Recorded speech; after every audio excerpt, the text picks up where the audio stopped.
साल 2026 में एक बहुत ही खास, बहुत ही शक्तिशाली दिन आ रहा है, मौनी अमावस्या। लेकिन यकीन मानिए, ये कोई आम मौनी अमावस्या नहीं होने वाली है। ये एक असाधारण, एक बहुत ही दुर्लभ मौका है। कभी सोचा है कि कोई एक दिन, सिर्फ एक दिन, इतना शक्तिशाली हो सकता है कि उसका पुण्य फल एक पूरे सूर्य ग्रहण के बराबर हो? जी हां, शास्त्रों के हिसाब से 2026 में ठीक ऐसा ही एक अद्भुत संयोग बन रहा है। चलिए आज इसी दिन के रहस्य को थोड़ा और गहराई से समझते हैं। तो आखिर ऐसा क्या है जो इस दिन को इतना ज्यादा खास, इतना दुर्लभ बना रहा है? देखिए, इसका जवाब हमें धरती पर नहीं, बल्कि ऊपर सितारों के बीच मिलेगा।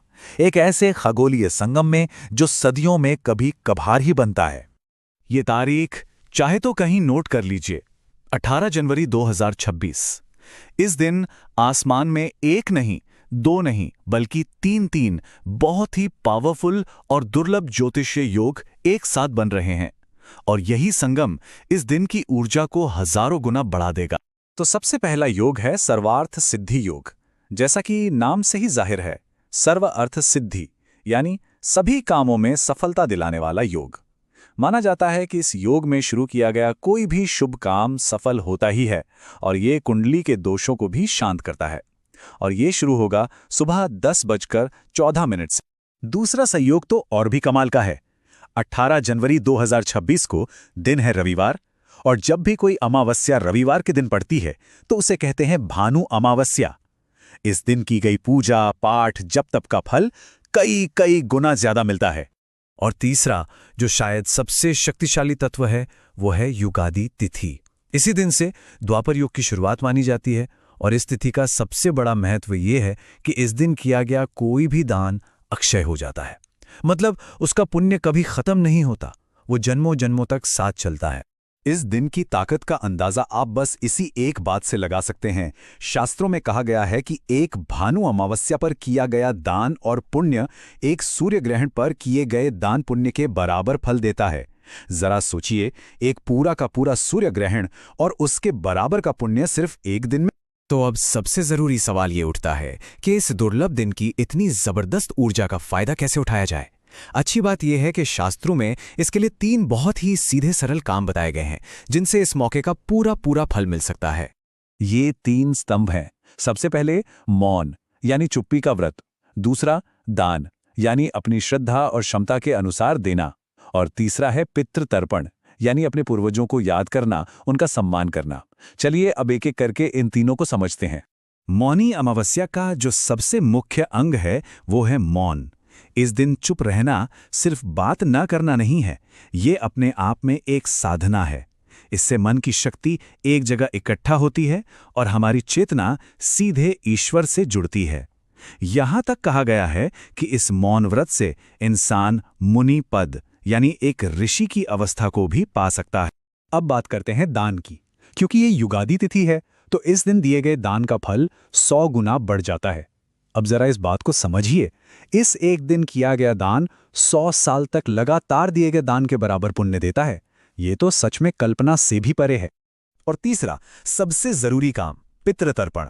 इस खास दिन पर अपने पूर्वजों को जल अर्पित करने का पुण्य इतना बड़ा माना गया है कि इसकी तुलना पवित्र तीर्थ गया में किए गए श्राद्ध से की गई है। कहते हैं इससे हमारे पूर्वजों को शांति और तृप्ति मिलती है और उनका आशीर्वाद हमेशा हमारे परिवार पर बना रहता है। अच्छा, तो अब बात करते हैं कि इन पुण्य कामों को किया कैसे जाए। मैं आपको कुछ बहुत ही आसान तरीके बताता हूं जिन्हें कोई भी अपने घर पर आराम से कर सकता है। पितृतर्पण की विधि बहुत सरल है। एक लोटे में साफ जल लीजिए, उसमें थोड़े से काले तिल और एक तुलसी का पत्ता डाल दीजिए। हाँ, एक बात का ध्यान रखना है कि तुलसी का पत्ता अमावस्या के दिन नहीं तोड़ते, तो उसे एक दिन पहले ही तोड़कर रख लें। अब दक्षिण दिशा की तरफ मुंह करके खड़े हो जाएं, गीता के 7वें अध्याय का पाठ करें और अपने सभी पूर्वजों का ध्यान करते हुए धीरे धीरे उस जल को अर्पित कर दें। इसके अलावा अगर मुमकिन हो तो घर में 15 से 20 मिनट के लिए एक छोटा सा हवन जरूर करें। इससे घर के स्थान देवता, कुल देवता और भगवान लक्ष्मी नारायण सब प्रसन्न होते हैं और घर में सुख, शांति और समृद्धि आती है। चलिए अब आते हैं एक बहुत ही जरूरी सावधानी पर। देखिए, जितना जरूरी ये जानना है कि इस दिन क्या करना चाहिए, उतना ही जरूरी ये समझना भी है कि क्या करने से बचना चाहिए। नियम बहुत सीधा और साफ है। अमावस्या के दिन और खासकर इतनी शक्तिशाली अमावस्या पर किसी दूसरे के घर का अन्न या भोजन नहीं करना चाहिए। ऐसी मान्यता है कि अगर कोई ऐसा करता है तो उसके 1 महीने का पुण्य उस व्यक्ति को चला जाता है जिसके घर पर उसने भोजन किया। हाँ, इस नियम में कुछ छूट जरूर है, जैसे कि अपने ननिहाल में, भाई के घर, पिता के घर या ससुराल में भोजन किया जा सकता है। लेकिन मान लीजिए कि किसी और जगह भोजन करना बहुत जरूरी हो जाए, तो उसका भी एक उपाय है। आप मन में यह संकल्प ले लें कि जितना अन्न खाया है उसका दुगना अन्न दान कर देंगे, या फिर जिसने भोजन कराया है उसे कुछ दक्षिणा दे दें। इस पूरे दिन की महिमा और शक्ति को अगर एक लाइन में कहना हो तो शास्त्रों में लिखा है कि इस दिन के पुण्य कर्म इंसान को इतना भाग्यशाली और पुण्यवान बना देते हैं कि देवता भी उसके पुण्य और भाग्य से ईर्ष्या करने लगते हैं। बस यही इस दिन की असली ताकत है। तो ये तो साफ है कि 18 जनवरी 2026 कोई आम तारीख नहीं है, बल्कि ये आध्यात्मिक उन्नति का एक सुनहरा दरवाजा है जो हमारे लिए खुल रहा है। अब सवाल ये उठता है कि इस दुर्लभ मौके का फायदा उठाने के लिए क्या तैयारी की जाए। इस पर सोचना और योजना बनाना ही इस जानकारी का सबसे अच्छा उपयोग होगा।